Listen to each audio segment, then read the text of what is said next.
Thomas Miller stared at the lawyer's letter in disbelief, his morning coffee forgotten on the kitchen counter. The sunlight filtering through the blinds created stripes across the cream-colored paper that announced his father's death and an unexpected inheritance. "This can't be right," he muttered, running a hand through his graying hair. His wife, Sarah, looked up from her laptop. "What's wrong?" "Dad left me the house in Vermont, and a substantial amount of money." Thomas hadn't spoken to his father in 15 years, not since their explosive argument that tore the family apart. Robert Miller had been a stern, uncompromising man who never approved of Thomas's career choices or his marriage to Sarah. "What about Rebecca?" Sarah asked, referring to Thomas's younger sister. "It just says I need to contact the lawyer for details." Thomas folded the letter carefully and slid it back into the envelope. Rebecca had always been their father's favorite, staying close even after Thomas cut ties. This inheritance made no sense. The phone rang, startling them both. Thomas checked the caller ID and grimaced. "Speak of the devil. You got a letter too?" Rebecca's voice was tight with barely controlled anger. "I did. This is ridiculous. I was there for him for 15 years while you couldn't be bothered to even call on his birthday. And now he leaves you the house." Thomas sighed. "I don't understand it either, Becca. Don't call me that. You lost that right when you abandoned us." The nickname from their childhood hung in the air like a reproach. "The lawyer wants us both at the reading of the will next Tuesday. I suppose you'll bother to show up for that." "We'll be there," Thomas promised, ignoring her jab. After Rebecca hung up, Sarah placed a comforting hand on his shoulder. "Are you okay?" "I don't know," Thomas admitted. "I never thought I'd set foot in that house again." The drive to Oakfield, Vermont was long and quiet. Thomas and Sarah passed through small New England towns with their white-steepled churches and quaint main streets. The familiar landscape brought back a flood of memories: summers spent at the lake, autumn leaves blazing red and gold, the weight of his father's expectations. "You never talk much about growing up here," Sarah observed, breaking the silence. Thomas kept his eyes on the road. "Not much to tell. Dad wanted me to take over his accounting firm. I wanted to write novels. And that was worth cutting ties completely?" There was more to it than that. Thomas had never told Sarah the full story, the real reason for the rift. Some family secrets were better left buried. "Dad said some unforgivable things about you, about us." Sarah squeezed his hand. "People say things they don't mean when they're angry." He meant every word. They arrived in Oakfield by late afternoon. The Miller family home stood on a hill overlooking the town, a stately Victorian with a wraparound porch and gabled roof. Thomas parked in the gravel driveway and sat for a moment, gathering his courage. "We could stay at a hotel," Sarah suggested. Thomas shook his head. "No, we'll stay here. It's apparently my house now." Rebecca's car was already parked near the entrance. Thomas climbed the familiar steps, noticing the peeling paint and sagging porch boards. His father had clearly let the place deteriorate in his final years. The front door opened before he could knock. Rebecca stood in the doorway, arms crossed. She looked older than her 38 years, her face lined with stress and grief. "The prodigal son returns," she said coldly. "Hello, Rebecca," Thomas said. "This is Sarah." Rebecca nodded curtly at Sarah, but didn't invite them in. "The lawyer's already here. Dad left specific instructions about the will reading." They followed her into the house, where a balding man in a gray suit waited in the living room. The furniture was exactly as Thomas remembered: the worn leather sofa, his mother's antique reading lamp, the grandfather clock that had belonged to his great-grandfather. Mr. Miller, Mrs. Miller, the lawyer, Mr. Perkins, greeted them. And Ms. Miller, of course. "Shall we begin?" They sat in awkward silence as Mr. Perkins opened his briefcase and removed a thick envelope. "Before I read the will," he said, "Mr. Miller left a letter to be read first." He cleared his throat and began. "To my children, Thomas and Rebecca. If you're hearing this, I've finally passed on. I know my death might come as a relief to at least one of you." Thomas shifted uncomfortably, avoiding Rebecca's glare. "I've made decisions about my estate that may surprise you both. Before you judge my choices, there's something you need to know." The lawyer paused, looking uncomfortable with what came next. The falling out with Thomas wasn't just about career choices. It was about a secret I've kept for 30 years, a secret that changes everything about our family. Rebecca leaned forward, confusion replacing anger on her face. "In the attic, you'll find a locked chest. The key is taped beneath the bottom drawer of my desk. Inside is the truth I couldn't face while I was alive. I'm sorry for the pain my silence has caused. I hope you can both find it in your hearts to forgive me and each other." Mr. Perkins folded the letter. "That's all it says about the matter. Shall I continue with the will itself?" Rebecca stood abruptly. "No, I want to see what's in that chest first." Thomas nodded in agreement. Whatever secret their father had kept, it was big enough to change how he distributed his estate. Big enough to potentially heal or further damage what remained of their family. Rebecca led the way to their father's study, her footsteps quick and determined. Thomas followed more slowly, Sarah's hand in his. The study smelled of pipe tobacco and old books, just as it always had. The large oak desk dominated the room, its surface meticulously organized even in Robert Miller's absence. Thomas watched as his sister pulled open the bottom drawer and felt underneath. She emerged with a small brass key, holding it up to the light. "I spent 15 years in this house, and I never knew about any chest," she said quietly. "Dad was good at keeping secrets," Thomas replied. The narrow stairs to the attic creaked under their weight. Thomas hadn't been up here since he was a teenager, sneaking cigarettes by the small round window that overlooked the backyard. The space was dusty and cluttered with forgotten furniture and boxes of holiday decorations. "There," Sarah pointed to a dark wooden chest tucked beneath the eaves.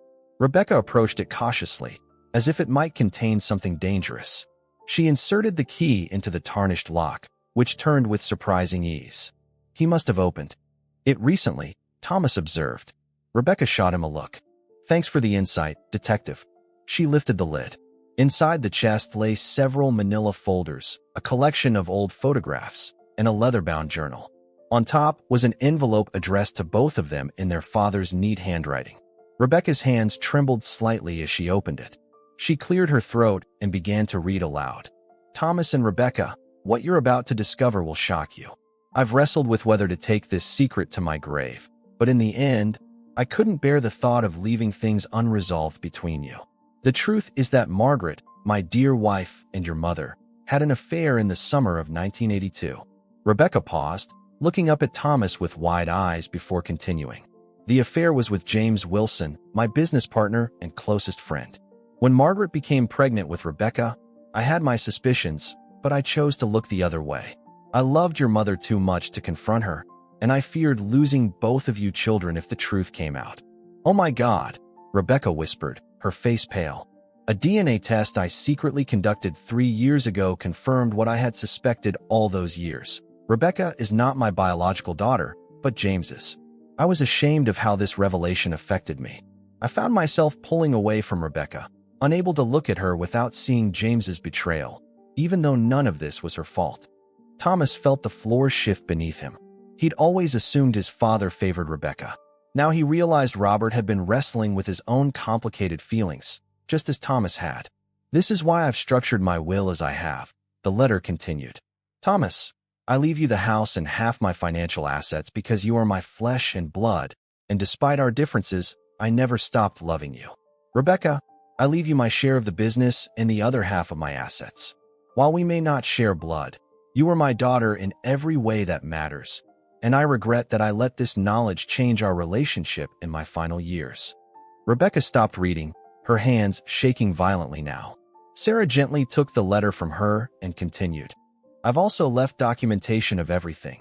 The DNA test results, letters your mother wrote to James that I found after her death, and my own journal where I processed these revelations.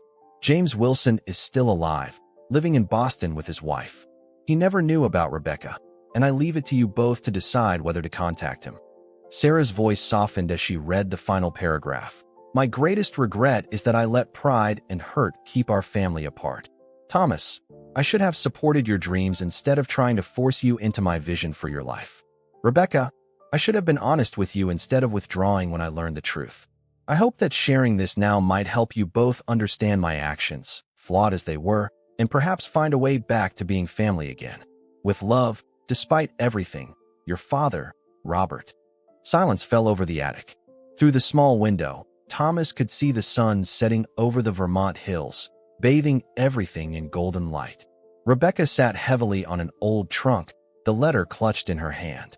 "I don't understand," she finally said. Why wouldn't he tell me? All these years. Thomas hesitated, then sat beside her. Dad never knew how to deal with emotional things. After Mom died, he just shut down. Is that why you left? Rebecca asked, meeting his eyes for the first time without hostility. Because of how he shut down? Thomas sighed. Partly. When I told him I was engaged to Sarah and moving to Chicago to write, he said I was betraying the family legacy. That I was. He paused, the words still painful after all these years. Weak, like Mom.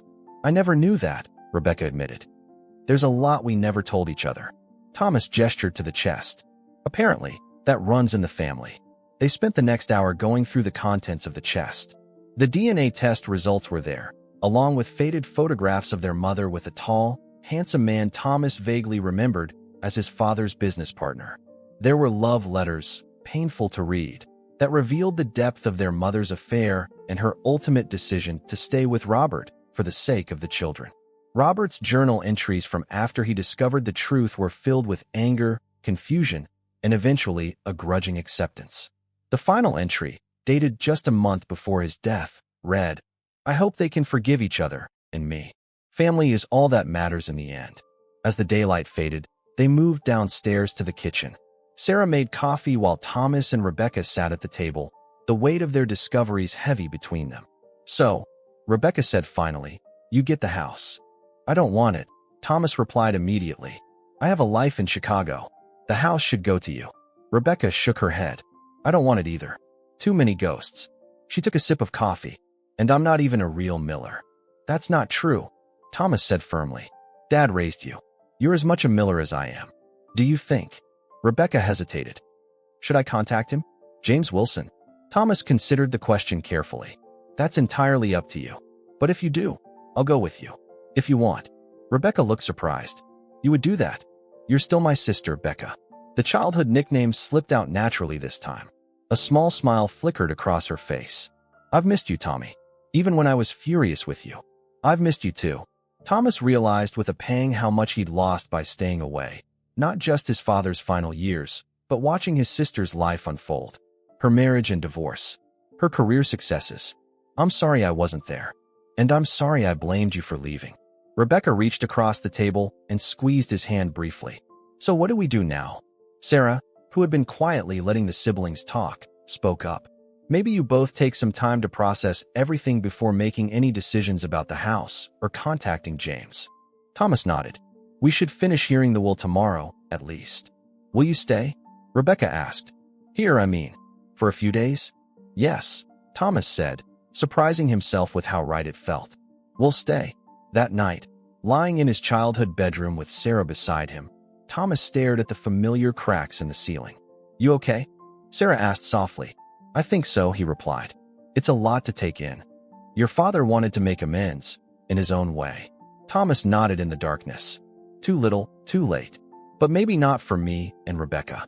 In the room across the hall, he could hear his sister moving around, probably just as unable to sleep as he was.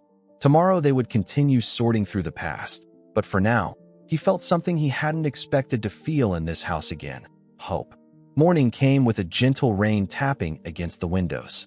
Thomas woke early, his body remembering the rhythms of this house even after so many years away.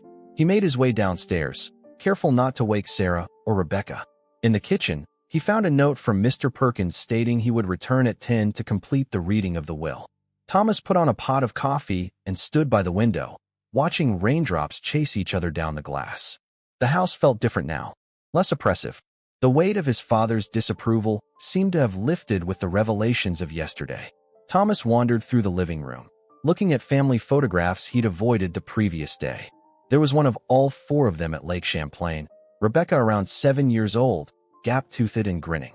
Thomas must have been about 12, standing awkwardly apart, already feeling the distance growing between him and his father. That was a good day, Rebecca said from behind him. Thomas turned, surprised. You're up early. Never really slept. She came to stand beside him, looking at the photograph. Dad bought us ice cream and let us stay in the water until our fingers wrinkled. I remember, Thomas said. Mom was worried we'd catch cold. She was always worried about something. Rebecca picked up another frame, this one holding a formal portrait of their mother. Margaret Miller had been beautiful, with dark hair and the same blue eyes she'd passed on to Rebecca. Do you think she loved him? James Wilson, I mean. Thomas considered the question carefully. The letters suggest she did. But she loved Dad too, in her way.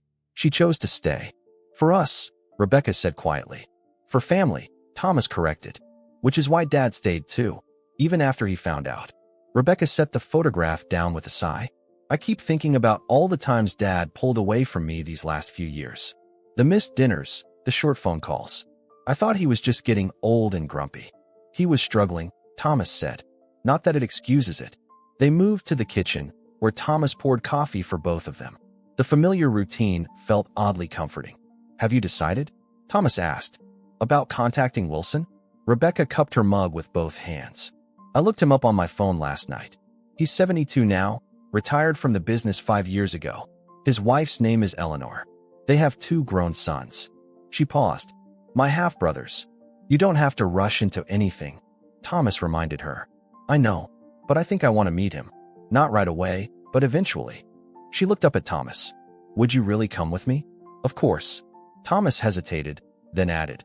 We've lost enough time already, Becca. Sarah joined them a few minutes later, and they ate breakfast together, the conversation flowing more easily than Thomas would have thought possible a day ago. By the time Mr. Perkins arrived, they had reached a tentative agreement about the house. They would sell it and split the proceeds equally, regardless of what the will specified. The formal reading of the will held few surprises after yesterday's discoveries. As Robert's letter had indicated, Thomas inherited the house and half the financial assets, while Rebecca received Robert's share of the accounting firm and the other half of his money. There were a few personal bequests as well. Robert's watch for Thomas, their mother's jewelry collection for Rebecca. There is one final item, Mr. Perkins said, adjusting his glasses. Mr. Miller established a trust fund to be jointly administered by both of you. The funds are to be used for the care of your cousin, Michael. Thomas and Rebecca exchanged puzzled looks. We don't have a cousin, Michael, Rebecca said. Mr. Perkins looked equally confused. According to the documentation, Michael is the son of your father's younger brother, James Miller. Dad was an only child, Thomas said. Mr. Perkins shuffled through his papers, frowning. I have a birth certificate here for James Miller, born 1950, 2 years after your father. And another document. It appears to be adoption papers. Thomas felt a chill run through him. May I see those? The yellowed adoption certificate confirmed what Thomas was beginning to suspect. James Miller, supposedly Robert's younger brother, had been adopted by Thomas's grandparents as an infant. The birth mother's name was listed as Elizabeth Wilson. Wilson, Rebecca whispered, the implications dawning on her. You don't think? James Wilson was Dad's brother. Thomas said, the pieces falling into place. His biological brother, given up for adoption, but somehow they found each other later in life. Which means James Wilson is your uncle, Sarah said to Thomas. She turned to Rebecca. And your biological father. Rebecca pressed a hand to her mouth. Oh my God, and who is Michael? Thomas asked Mr. Perkins. The lawyer consulted another document. Michael Wilson, age 27, currently residing at Lakeview Care Center in Burlington. There's a note that he has special needs requiring full-time care. My son, Rebecca said softly. I mean my half-brother. This is unbelievable. Mr. Perkins looked uncomfortable. I'm sorry. I assumed you were aware of these family connections. Your father's instructions didn't indicate this would be a surprise. Dad was full of surprises, Thomas said dryly. After the lawyer left, promising to send them more information about Michael and the trust, Thomas and Rebecca sat in stunned silence in the living room. When I came here yesterday, I thought the biggest shock would be seeing you again, Rebecca finally said. Now I find out our family is like something from a soap opera. Thomas couldn't help but laugh. Dad certainly knew how to make an exit. What do we do about Michael? Rebecca asked. Should we visit him? I think we should, Thomas nodded. He's family, after all. Rebecca gave him a small smile. Family. That word keeps changing meaning for me. For me too, Thomas admitted. But maybe that's okay. They spent the rest of the day sorting through their father's belongings, deciding what to keep, what to donate, what to throw away. It was emotionally exhausting work, but also cathartic. In Robert's study, Thomas found a drawer full of his own published works. Every short story, every article, every novel he'd ever written, carefully preserved. Some had notes in the margins in his father's handwriting. Good description here, strong dialogue, powerful ending. Read them all, Thomas said, showing Rebecca. He never told me. He was proud of you, Rebecca said. He just didn't know how to say it. In the master bedroom, Rebecca found a small jewelry box containing their mother's wedding ring and a folded note. For Rebecca, when she's ready to forgive me. She showed it to Thomas, tears in her eyes. I think he wanted to tell you everything himself, Thomas said. He just ran out of time. That evening, they called the Lakeview Care Center and arranged to visit Michael the next day. Then they ordered pizza and opened a bottle of wine from their father's collection. To Dad, Rebecca said, raising her glass. Complicated, frustrating, loving in his own way. To Mom, Thomas added, who kept her own secrets but loved us both. And to us, Sarah said, completing the toast. Finding our way back to being a family. As they talked late into the night, sharing memories both good and painful, Thomas felt something shift inside him. The anger he'd carried for 15 years was still there, but diminished now, making room for understanding, forgiveness, and the possibility of a new relationship with his sister. I was thinking, he said as the evening wound down. Sarah and I could come back for Thanksgiving. If you wanted. Rebecca looked surprised, then pleased. I'd like that. Maybe by then, we'll have met James Wilson. And Michael. Our very own family reunion, Thomas said, complete with all the awkwardness and drama that entails. Rebecca laughed. Wouldn't be a Miller family gathering without drama. No. Thomas agreed, smiling at his sister across the table. It certainly wouldn't. Later, as he and Sarah prepared for bed, Thomas looked out at the familiar view of Oakfield's twinkling lights in the valley below. I never thought I'd feel at peace in this house, he admitted. Sarah wrapped her arms around him from behind. Your father gave you both an unusual gift in the end. The truth. That, and a second chance. She rested her head against his shoulder. Not everyone gets one. Thomas nodded, watching the night sky clearing after the day's rain, stars emerging one by one. Tomorrow they would meet a cousin they never knew existed. Soon, they might sit across from the man who was both Rebecca's father and Thomas's uncle. The future held complications and likely more painful revelations. But tonight, in his childhood home, Thomas felt something he hadn't expected, the first fragile strands of a family being rewoven. Different from before, but perhaps stronger for having been broken and mended. Not perfect, but real. And for now, that was enough. The drive to Burlington the next morning was quiet, each of them lost in their own thoughts.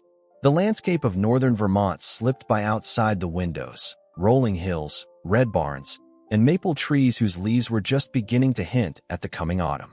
What do we even say to him? Rebecca asked, breaking the silence. Hi, Michael. We're your cousins who never knew you existed until yesterday. According to the care center, he has developmental disabilities, Thomas said, reviewing the notes Mr. Perkins had sent over that morning. The director said he functions at about the level of a 10-year-old. Sarah, who worked as a special education teacher in Chicago, spoke up from the back seat. Just be yourselves. Don't talk down to him. People with special needs can tell when you're being condescending.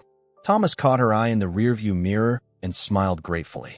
Having Sarah along made him feel more grounded amidst all the family revelations. Lakeview Care Center sat on a gentle slope overlooking Lake Champlain. The modern building was surrounded by well-tended gardens where residents in wheelchairs enjoyed the late summer sunshine. At the reception desk, they were greeted by a middle-aged woman with kind eyes and a practical ponytail. You must be the Millers, she said, standing to shake their hands. I'm Diane Nelson, the director. Michael is very excited to meet you. He knows about us? Rebecca asked, surprised.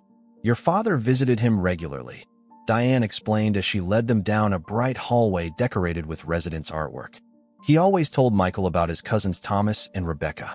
Thomas felt a twinge of guilt. Our father never mentioned Michael to us. Diane's expression remained neutral, but Thomas sensed her disapproval. Family situations can be complicated, she said diplomatically. Michael's room is just down here. She knocked on an open door. Michael, your visitors are here. A tall, lanky man with sandy brown hair looked up from where he was carefully arranging a collection of model trains on a table. His face broke into a wide smile that instantly reminded Thomas of his father. Tommy and Becca, Michael exclaimed, rushing forward to envelop them both in an enthusiastic hug. Uncle Robert said you would come someday. Thomas felt Rebecca stiffen beside him, then slowly relax into the embrace. Over Michael's shoulder, their eyes met in shared wonder at this instant connection. "Hi, Michael," Thomas said when they were released. "It's good to meet you." "You write books," Michael stated confidently. "Uncle Robert read me your books. The one with the detective is my favorite." Thomas was speechless. His father, who had never once told him he'd read his novels, had apparently been reading them aloud to Michael. "And you're a numbers person," Michael said to Rebecca. "Like Uncle Robert. He said you're smart like him." Rebecca blinked rapidly. "That's right. I work with numbers." Michael turned to Sarah. "Who are you?" "I'm Sarah, Thomas's wife." Michael considered this. "Are you in the family too?" Sarah smiled. "Yes, I am." "Good." Michael nodded decisively. "I like family.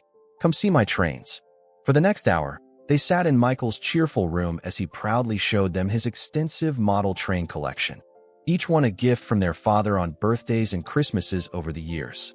Michael knew everything about trains, rattling off facts about engines and routes with impressive expertise. While Michael was distracted showing Sarah a miniature station he'd built himself, Diane pulled Thomas and Rebecca aside. "Your father set up the trust fund 10 years ago when Michael's mother passed away," she explained quietly. "He's been Michael's primary visitor and supporter ever since." "What about James Wilson?" Rebecca asked. "Has he ever visited?" Diane shook her head. "Not that I'm aware of. Michael occasionally mentions his father James, but I believe that's based on what your father told him." "Does Michael know about his father's connection to us?" Thomas asked. "I don't think so. Robert simply told him you were all family." Diane glanced at Michael, who was laughing at something Sarah had said. "He understands family in a very straightforward way. People who love each other and take care of each other." Rebecca's eyes filled with tears. "That's actually pretty perfect." After promising Michael they would return soon, they stopped for lunch at a small cafe overlooking the lake. The September sun sparkled on the water as sailboats drifted by. "Dad spent all those years taking care of Michael," Rebecca said, stirring her iced tea absently, "while keeping him a secret from us. Maybe he thought we wouldn't understand," Thomas suggested. "Or maybe he was protecting James Wilson's privacy. Or maybe he just didn't trust us enough to tell us," Rebecca countered, a flash of her old bitterness returning. Sarah reached across the table and squeezed her hand. "From what I've seen in my work, people often hide things that make them feel vulnerable. Your father might have feared your judgment about how he handled the situation with James and Michael."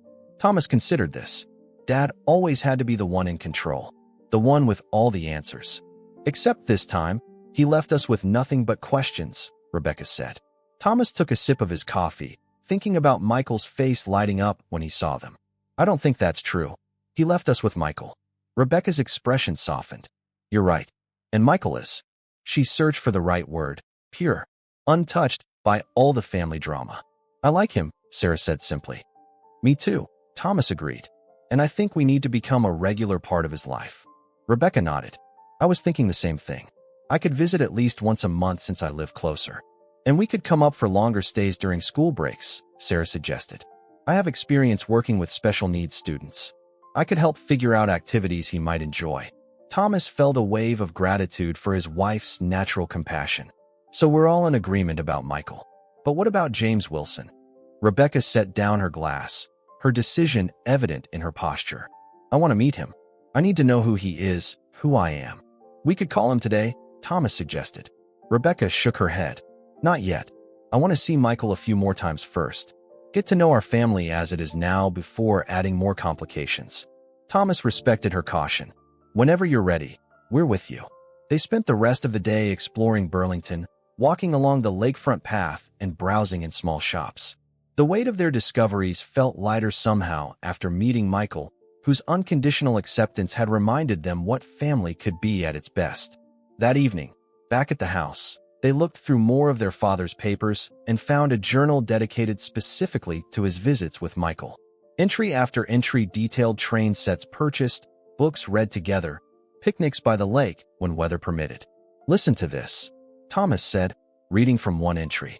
Showed Michael pictures of Thomas's book signing in Boston. He was so proud of his cousin the author. Wished Thomas could have been there himself. Someday, perhaps. Rebecca found another, brought Rebecca's accounting award to show Michael. He didn't understand what it was for, but he understood it meant his cousin was special. He says he wants to meet cousin Becca soon. He was building a bridge, Sarah observed, keeping you both alive in Michael's world, hoping someday you'd all connect. Thomas closed the journal gently. I wish I could tell him it worked.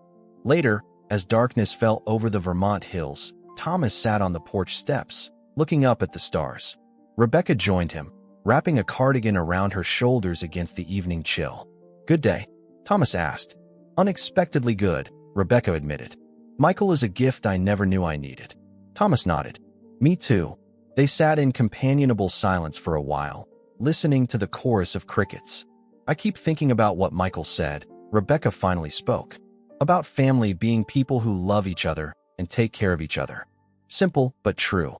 Do you think we can be that? After everything. Thomas reached over and took his sister's hand, something he hadn't done since they were children. I think we already are.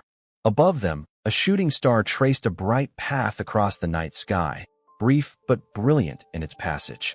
Neither spoke, but both made the same silent wish, for the family they were rediscovering to somehow endure. October arrived with a spectacular display of fall colors. Thomas had extended his stay in Vermont twice already, working remotely on his latest novel from his father's study. Sarah had reluctantly returned to Chicago for the start of the school year, promising to join them again during her midterm break. Rebecca had taken a leave of absence from the accounting firm, using the excuse of settling her father's estate. In reality, she found herself unable to return to Boston, drawn instead to the daily rhythm of life in Oakfield and their weekly visits to see Michael. On this particular morning, Thomas found Rebecca sitting at the kitchen table, staring at her phone. Everything okay? He asked, pouring himself coffee. I found James Wilson's phone number, she said without looking up.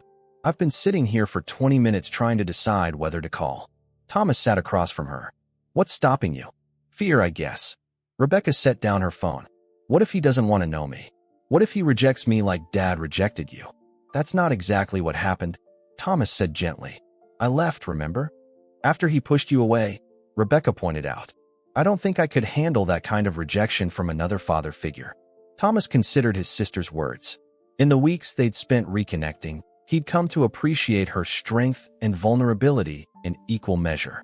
The young woman who had once seemed to have everything, their father's approval, a successful career, confidence, now revealed her own deep-seated insecurities. I think, Thomas said carefully, that we've both spent too many years making decisions based on fear. Fear of disappointment, fear of failure, fear of not being loved enough. Rebecca nodded slowly. You're probably right. Besides, Thomas added, you're not that scared little girl anymore. You're a successful businesswoman who can handle whatever comes. A small smile curved Rebecca's lips. When did you get so wise, little brother? I write people for a living, Thomas shrugged. Sometimes I accidentally understand them. Rebecca laughed, then grew serious again. I think I want to write him a letter first. A phone call feels too immediate, too much. Pressure for both of us. That makes sense. Will you help me with it? Thomas raised an eyebrow. You're asking a novelist to help you write a letter to your biological father whom you've never met? No pressure there. Rebecca threw a napkin at him. Shut up. You know what I mean. They spent the morning drafting and redrafting the letter. Thomas suggested keeping it simple. Introducing herself, explaining how she had discovered the connection, and expressing a desire to meet if James was open to it. Should I mention Michael? Rebecca asked as they reviewed the final version. Thomas hesitated. Maybe not in the first letter. That's another layer of complexity. Let's see how he responds to the basic revelation first. Rebecca nodded. You're right. She folded the letter carefully and slipped it into an envelope. I'll mail it today. How do you feel? Terrified. Excited. Nauseous. Rebecca smiled weakly. The usual emotions when reaching out to your secret biological father. That afternoon, they drove to Burlington to visit Michael. These trips had become the highlight of their week, bringing an uncomplicated joy that balanced the emotional intensity of dealing with their father's estate and revelations. Michael greeted them with his usual enthusiasm, immediately pulling them to see his latest train acquisition, a detailed replica of the Orient Express that their father had apparently ordered before his death. Uncle Robert said it was coming, Michael explained, carefully removing it from its packaging. He said it would arrive even if he couldn't bring it himself. Thomas and Rebecca exchanged a glance, both thinking the same thing. Their father had known his time was limited. After spending the afternoon with Michael, they stopped by Mr. Perkins' office to sign paperwork transferring jointly administering the trust fund. The lawyer seemed pleased by their involvement in Michael's life. "Your father would be gratified," he said as they prepared to leave. "He worried that his secrets might drive you further apart instead of bringing you together." "He took a big risk," Thomas acknowledged. "He said something to me the last time I saw him," Mr. Perkins recalled. He said, "Sometimes you have to break a family to fix it." I didn't understand what he meant at the time. Rebecca's eyes filled with tears. "I think I do now." On the drive back to Oakfield, they stopped at a roadside stand selling pumpkins and apple cider. The afternoon sun cast a golden glow over the landscape as they wandered among the displays of gourds and late-season produce. "I'm thinking about staying," Rebecca said suddenly, picking up a small pumpkin and examining it. "In Vermont, I mean.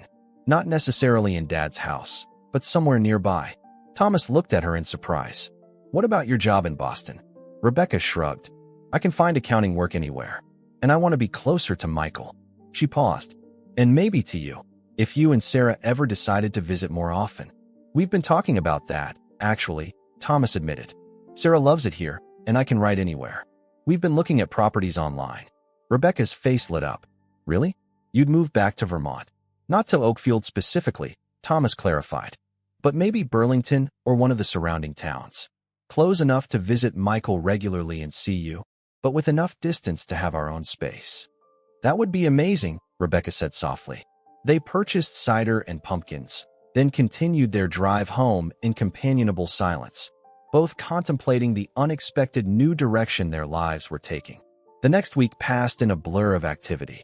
They continued sorting through their father's belongings, donating his clothes to a local shelter, and cataloging items of sentimental value.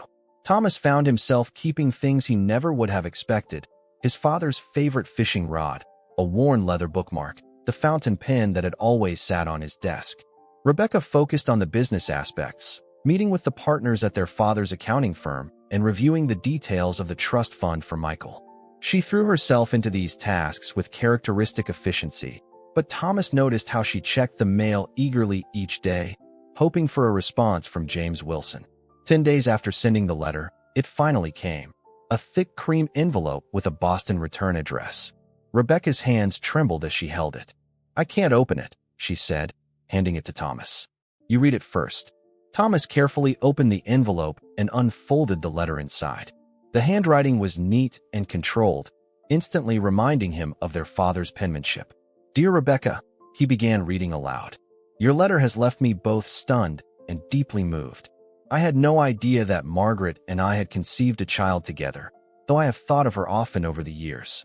Robert never gave any indication that he knew about our brief relationship, much less that you were a result of it." Rebecca sat down heavily at the kitchen table. Thomas continued reading. "I am still processing this news, as I'm sure you are as well. The revelation that Robert was my biological brother adds another layer of complexity that I'm struggling to comprehend. I had always felt a connection to him that went beyond friendship, but I never imagined it was a blood tie." Thomas paused, looking up at Rebecca, who motioned for him to continue. "I would very much like to meet you, if you are comfortable with that. I understand this is an extraordinary situation for both of us. My wife, Eleanor, knows about your letter, and she supports my desire to connect with you. We have no secrets between us." Rebecca's eyes filled with tears. "Perhaps we could meet somewhere neutral, such as a restaurant in Burlington, if that would be convenient for you. I am retired now and can make myself available at your convenience. Please call me at the number below to arrange a time that works for you. I look forward to hearing your voice and eventually meeting the daughter I never knew I had. With hope for the future, James Wilson." Thomas folded the letter and set it on the table. "He wants to meet you." Rebecca nodded, wiping away tears. "He seems kind. Are you going to call him?" Rebecca took a deep breath.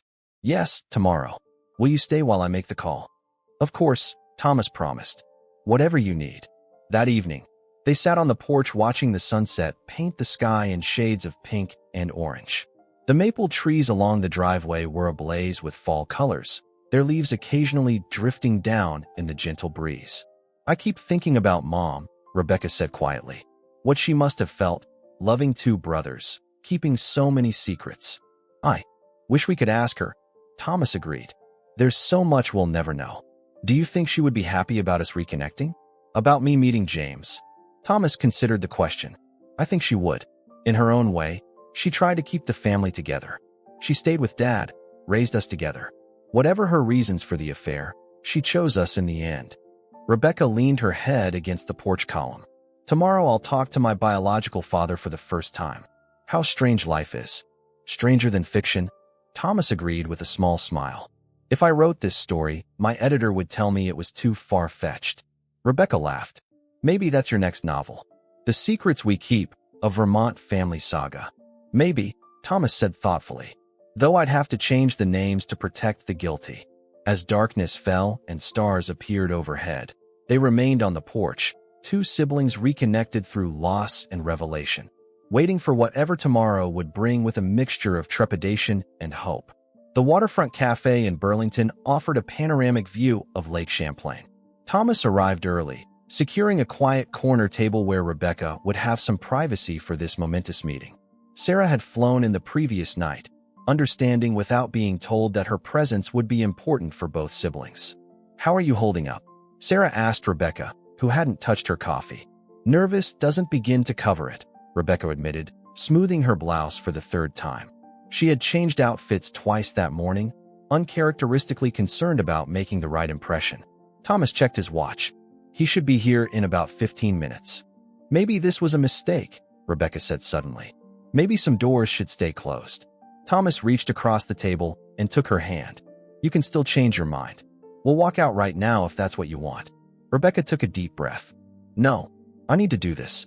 I've spent my whole life thinking I knew who I was. Now I need to know the rest of the story. Sarah gently squeezed her shoulder. We'll be at that table by the window.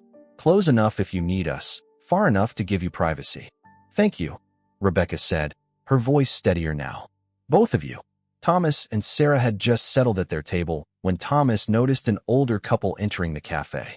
The man was tall and distinguished-looking, with silver hair and the same blue eyes as Rebecca.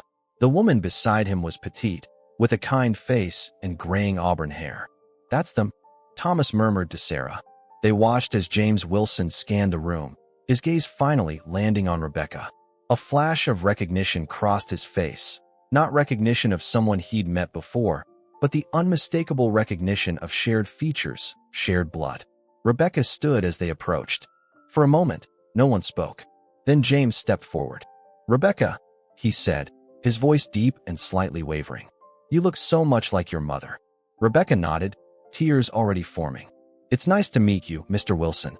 Please, call me James. He gestured to the woman beside him. This is my wife, Eleanor. Eleanor stepped forward and took Rebecca's hands in hers. We're so glad you reached out to us, my dear. The three of them sat down, and from his vantage point, Thomas could see the initial awkwardness gradually ease as they began to talk.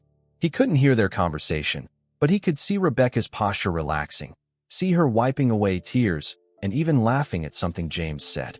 She's going to be okay, Sarah murmured, following his gaze. Thomas nodded. I think so. After about an hour, Rebecca looked over and waved for them to join the table. Thomas and Sarah made their way across the restaurant. This is my brother, Thomas, Rebecca said as they approached. And his wife, Sarah. James stood and extended his hand. Robert's son. You have his determination in your expression. Thomas shook the offered hand, struck by how similar James's grip was to his father's. It's good to meet you, sir. James has been telling me about how he and Dad reconnected. Rebecca explained as they all sat down. It's quite a story. James nodded, his expression thoughtful. I was adopted as an infant by a lovely couple from New Hampshire. They told me I was adopted from the beginning, but I never felt any need to search for my birth parents. What changed? Sarah asked. An illness in my 30s required genetic testing, James explained. That prompted me to request my adoption records.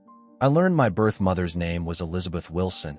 I kept her surname when I was told, and that she'd had another child 2 years before me who wasn't given up for adoption. Dad, Thomas said quietly. James nodded. It took some detective work, but I eventually traced him to Oakfield. I wasn't sure how to approach him, so I moved to Boston and started an accounting practice there. Eventually, I reached out to him professionally, suggesting a partnership between our firms. That's why you became business partners, Rebecca realized. Yes, I didn't tell him the truth right away. I wanted to know him first, to see what kind of man my brother was. James smiled sadly. We became friends before we became brothers. When I finally told him the truth, he was stunned but quickly came to accept it. We agreed to keep our relationship private. It was complicated for both of us. And then you met our mother, Thomas said, connecting the dots. James and Eleanor exchanged a glance. Margaret and I grew close during a difficult period in her marriage to Robert, James said carefully. It wasn't something either of us planned. When it ended, I never imagined there would be consequences. Me, Rebecca said simply. You, James agreed, his eyes shining with emotion. A daughter I never knew I had. When your letter arrived, I could hardly believe it. How did Robert find out? Sarah asked the question they'd all been wondering. I don't know, James admitted. He never confronted me about it. Our friendship cooled somewhat after Margaret died, but I attributed that to grief. He kept your secret, Thomas said. All these years. And he raised Rebecca as his own, Eleanor added. That takes a special kind of strength. Rebecca had been quiet, absorbing everything. Now she looked directly at James. There's something else you should know. We have a cousin, Michael. Except he's not really our cousin. Thomas picked up the explanation, telling James and Eleanor about Michael, his special needs, and the trust fund their father had established. James looked stunned. I have a son, with special needs. He's a wonderful person, Rebecca said quickly. We've been visiting him regularly. He loves trains and knows everything about them. I'd like to meet him, James said, looking at Eleanor, who nodded encouragingly. We were planning to visit him tomorrow, Thomas offered. You'd be welcome to join us. As their conversation continued, Thomas observed the subtle ways Rebecca and James mirrored each other, the tilt of their heads when listening, the way they both used their hands to emphasize a point. Nature making itself known through nurture. They moved from the cafe to a walk along the lakefront, the October afternoon unusually warm and bright. Eleanor fell into step beside Thomas and Sarah, giving Rebecca and James a chance to talk privately. This can't be easy for you, Eleanor said to Thomas. Finding out your father kept so many secrets. Thomas watched Rebecca and James walking ahead, deep in conversation. Actually, it's been strangely liberating. All my life, I thought Dad disapproved of me because I wasn't living up to his expectations. Now I wonder if he was just afraid of losing me like he lost everyone else. His mother, his brother, his wife. Fear makes people do complicated things, Eleanor agreed. James was terrified of contacting Robert at first. Afraid of rejection, afraid of disrupting lives. Family is messy, Sarah said with a smile. That's what makes it real. They met for dinner that evening at a restaurant near the hotel where James and Eleanor were staying. The conversation flowed more easily now, moving beyond the immediate revelations to sharing stories and memories.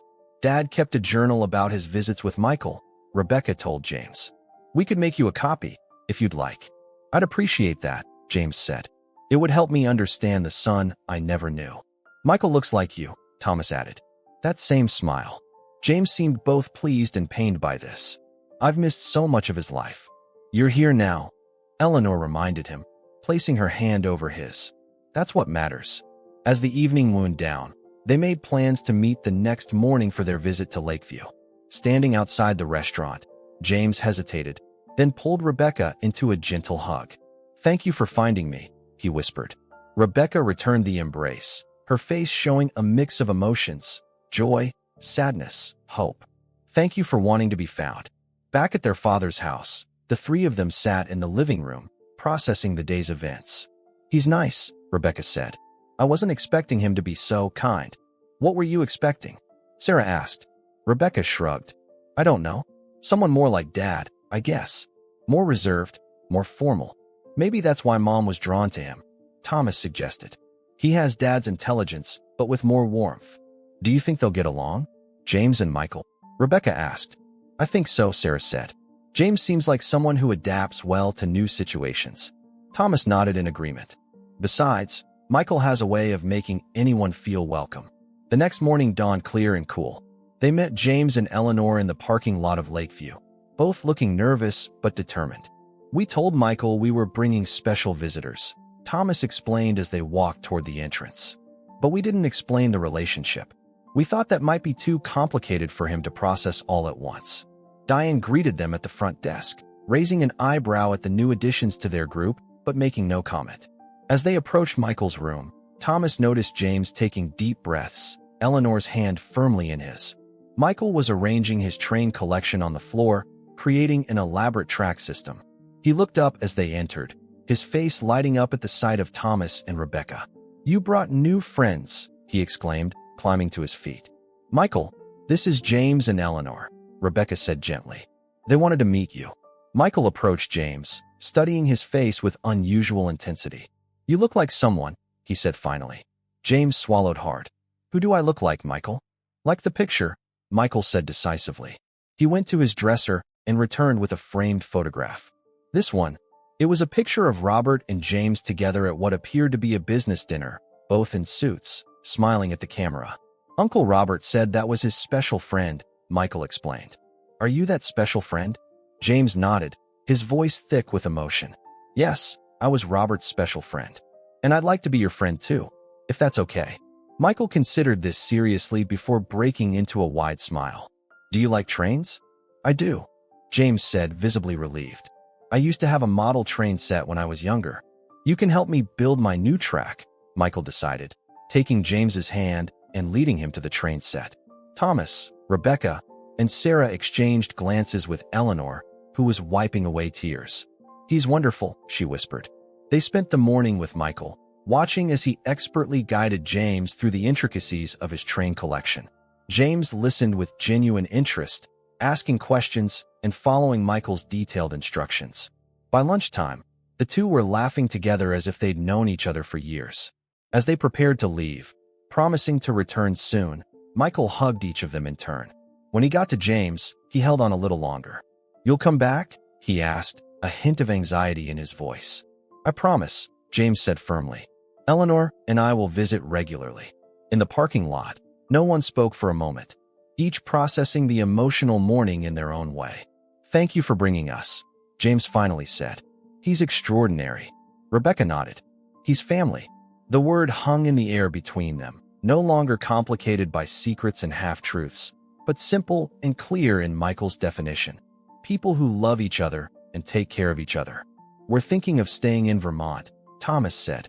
"Both of us, in fact, to be closer to Michael. And now, perhaps, to you as well." James looked surprised, then pleased. "Eleanor and I have been talking about downsizing. Perhaps a place with a guest house for when our sons visit." He glanced at his wife, who nodded encouragingly. "Maybe we should be looking in Vermont instead of Cape Cod." As they stood there in the autumn sunshine, surrounded by the brilliant colors of the Vermont landscape, Thomas felt a sense of rightness settle over him. The family his father had fractured and then carefully, secretly tried to preserve was finding its own way back together, different than before, but somehow stronger for having been broken. "Dad would be pleased," Rebecca said softly, as if reading his thoughts. In his own complicated way. "Yes," Thomas agreed, thinking of the journals, the visits, the trust fund, all the ways their father had tried to make amends without ever saying the words. "I think he would."